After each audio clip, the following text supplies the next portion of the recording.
Welcome back to another edition of Vikings Film Room, brought to you by the Vikings Entertainment Network. I'm your host, Pete Bercich. Now, the Minnesota Vikings are fresh off their victory in London against New Orleans Saints. Now we have to face our division rival, the Chicago Bears. Now, these Bears have changed a lot. New head coach, new defensive scheme, but what hasn't changed are Justin Fields and Darnell Mooney. Let's take a deep dive on the film and see what we have to do to stop this dynamic duo. Now, anytime you talk about the Chicago Bears, you got to talk about this guy, Darnell Mooney, a very dynamic wide receiver. And I remember back in the days when I was coaching and taking off film, we always loved guys that dressed a little differently. You can always find him with his orange shoes. So if you're out there on Sunday, just look for the guy with the orange shoes and you know who Darnell Mooney is.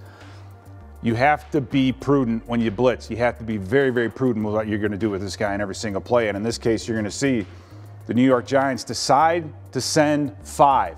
But if you send 5, you got to get there, and you're going to try to play a shell behind him. It's just not going to work. Darnell Mooney, very, very smart, knows the blitz, sees the zone, settles into the area, right?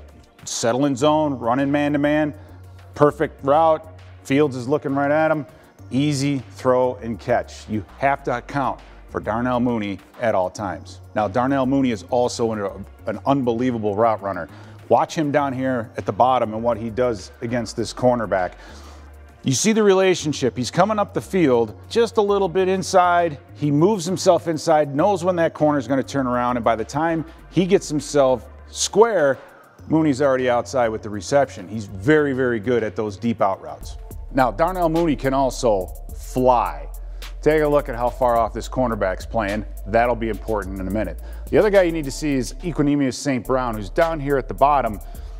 Watch him. Keep an eye on him and see how this play develops, because it's something that I think as Viking fans we've seen a number of times. The speed of Mooney. Corner's still ahead of him, but be careful. You watch this play though, St. Brown coming wide open, has all this field, but Justin Fields wants to throw it to his guy deep. He sees one-on-one coverage, the catch radius, all of those things. He's going to throw that thing deep. What? And look at that distance. Had he kept his feet, that would have been a touchdown. Maximum speed, 16.3 miles an hour. This guy can fly. Another thing defensively you have to be alert for is, where's Waldo? What do I mean by that? Then once again, the orange shoes. But he's not lined up on the outside. He's in the slot. There's a reason he is in the slot, and all these guys back here have to be aware of it. Watch what happens here. 2 backs in the backfield. Linebacker is looking at his coverage, and by looking at his coverage, biting the cheese, he's leaving this whole area back here open. Fields looking right where he's going to throw the football. Mooney keeps on moving. Ball's delivered a little bit high. Would love to see him catch it in stride, but their rapport with the middle of the field is excellent as well. Now, the next thing about Justin Fields, unbelievable athlete. He can move. The Bears rely heavily on the running game. That means bootleg. That means play action. In this case, you fake the run, you boot outside. He's such a good athlete in the field. He draws all this attention, underneath coverage, attention, because he could run. What does that do? That opens up this section of the field. It also helps when you're double teaming a guy on the outside. You avoid an area, but Fields, once he gets on the edge and he's comfortable, he can find these guys down the field, delivers them a great throw. Again, a little bit off target, but allows the tight end to not just catch it, but catch it and run at the same time. So when you watch film, one of the things you notice is the potential and what could be there. This segment is about just throw it. There are so many plays that can be made on the field. And for a defender, as a defensive coach, you go, hey, let's just hope they figure this stuff out next week.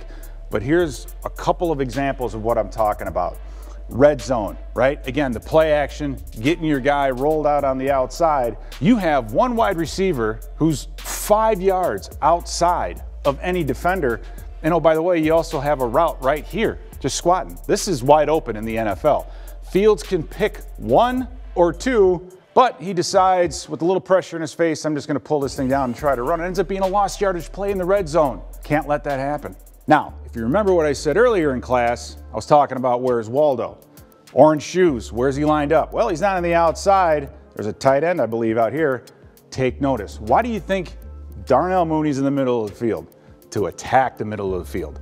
So this is programmed. This is on purpose. There's a reason for all of this.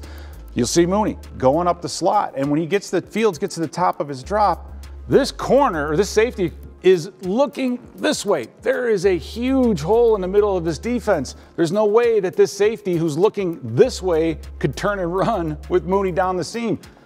Just throw it. That's a touchdown. They're giving him a touchdown. But for some reason, Fields wants to pull that thing down. And oh, by the way, before he gets back to the line of scrimmage, look at this. The underneath coverage is leaving. Everybody's widening out. There's nobody on Mooney within 20 yards. So until he figures out that he's got to throw that football, we'll take a run like this instead of a throw like that any day. How about in the short passing game? How about with reading progressions? Well, this is exactly what we're talking about. Shotgun, tight formation, quick throw, quick rhythm passing game. Let's see what happens here. You watch these two receivers. First of all, this tight end is open. How many times have we seen the Kansas City Chiefs throw this pass, right? Looking right at him, for some reason, he doesn't throw it. So he continues on his progression. Now you've got the dig coming wide open. There's nobody in this lane. This is a throw for a first down. It's there. Throw the football. But he's already looking at his outlet. It's not there. He pulls the ball down, but this is what's dangerous. That speed, 15, 16 miles an hour, able to move the chains. He relies on his athletic ability more, I think, than his faith in being a passer.